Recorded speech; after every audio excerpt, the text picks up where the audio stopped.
Today we're firing up Texas style pork belly. I'm gonna show you the easy process of cooking it low and slow, just like a brisket. This is a simple rub with a really nice coarse peppery bark and all the great smoke flavor. If you're a fan of pork or bacon, this is it. This process for cooking pork belly is one of my favorites because not only is it so easy, it just tastes so dang good. It's like this marshmallowy bite of smoked pork.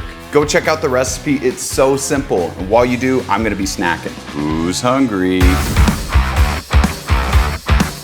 All right, pork belly. So I've got this huge 10-pound slab here. I got this from Costco because easiest place for me to find pork belly without the skin. But it's a little big as far as smoking goes for me. Probably gonna cut the sides off here and try to get about a 4-pound section in the middle. Overall, this is 10 pounds, so it's a lot. And don't worry, I'm probably just gonna use the outside pieces for like burnt ends or something. No pork belly goes to waste. This is exactly what bacon looks like right here in these long strips. You can see pretty great marbling of both fat and meat. This is pretty hard to slice though from a length perspective. So what I'm gonna do, just to keep it simple for myself, I'm gonna cut this in half one more time. When we're done, we'll have two separate pieces and it's a little bit easier to actually slice them this way for serving. All right, so let's go ahead and get them seasoned up. Now you do not have to use a binder here. If you choose to, I'd say my top choices are either mustard or hot sauce.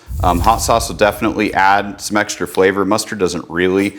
I'm not gonna let these dry brine in the fridge because I'm gonna get them on the smoker because we gotta make a video. All right, now for seasoning, I wanted to keep this very close to what you'd consider a Texas style pork belly. So the primary ingredients are gonna be salt and pepper. I actually like to go with 1 part salt, 2 parts pepper. This is 16 mesh. And as you can see, I've added a little bit of garlic and a little bit of smoked paprika as well. Now, if you want to be a purist, go ahead and stick with salt and pepper. Nothing wrong with that, but we all know that Texans use more than just those two. Lorries! Now, just in case, if you do have canyon crust, this works really well. I know it says beef seasoning, and what that means is that there's a little bit less pepper in here than there would be for a ratio like this. I like a little bit more pepper on the pork, and then we'll get this all seasoned up. I almost forgot to mention, so I do measure, when I say 1 part to 2 parts, I measure by volume, not weight, because of the coarse, like grains. No need to make this crazy complicated. And then this is roughly about 4.5 pounds of pork that I've cut into 2 separate portions. Now I've got my smoker set to 250. I'm using a little bit of maple and a little bit of hickory today, and I'm gonna let these smoke for a pretty long time, fat side up. So let's go get them on. All right, so I've got the Yoder smoker here preheated, and I'm gonna go ahead and get these pork belly slabs just added on here, fat side up, and I'll talk about that in a sec. We're just gonna let these hang out for a few hours. I'll probably come check on them in 3 or 4 hours just to give you an update, but nighty night. So with pork belly, fat side up is really important, and it's not because it bastes the sides. I don't know if I believe that, but I will say that if it's on the bottom, if you got the weight of the meat and the fat is rendering and it gets really soft, almost like this marshmallowy texture, the weight of the meat actually ends up pushing that fat sometimes in between the grates or into the grates to the point that when you need to remove it, sometimes that fat can stick to the grates. Now, it's not always the case, but I have found through testing on a number of different grills that that can happen, and there's really no downside to leaving it up, so that's why I always do. Now the great thing about pork belly is that you do not have to have that plateau that you would normally with brisket. So you can smoke all the way through. Generally it takes about 4 to 6 hours depending on the size that you're cooking. Now our target temperature is going to be about that 205 to 210 range. Of course we're going to go based on how probe tender that it is, but we could check back in about 4 hours or so just to see how it's forming, and we'll go from there. All right, it's been a little over 3 hours and I wanted to check on these. Let's take a peek here. All right, so we're getting closer. Ooh, I see it's nice and soft right there. So these probably still have about another hour or so. Nighty night. All right, a little bit longer. These are looking good and whoa, very soft. Nice. Let's take a peek here on the temp.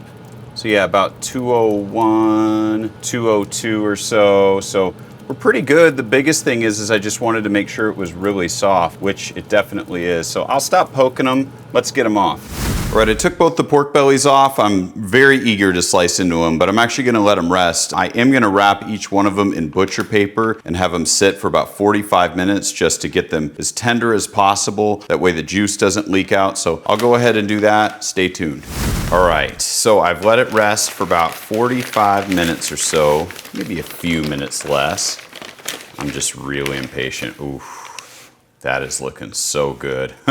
Man, that's perfect. And you can see, here's the bottom. This was meat side down, and then this is fat side up. So the fat has gotten nice and crispier. It's not so soft, and then the bottom was great texture too. So let's slice into this bad boy. As you remember, this is the strip of the bacon, the way that the grain was going. So I'm gonna go ahead and just slice right into that. Ooh, oh, that's the color we're looking for. That looks perfect. Nice and bright with a good smoke ring. The bark looks great too. I mean, this looks so good. I'm digging right in. Oh my gosh.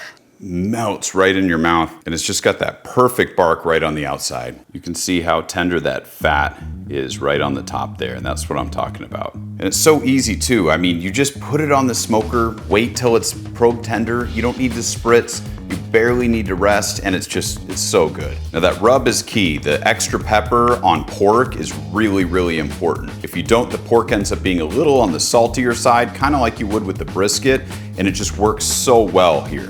I'm gonna slice up the rest of this and vacuum seal some, so I've got some for breakfast, for some sandwiches, and I hope you guys try this recipe out. Don't forget to like and subscribe. We'll see you guys next time. Cheers.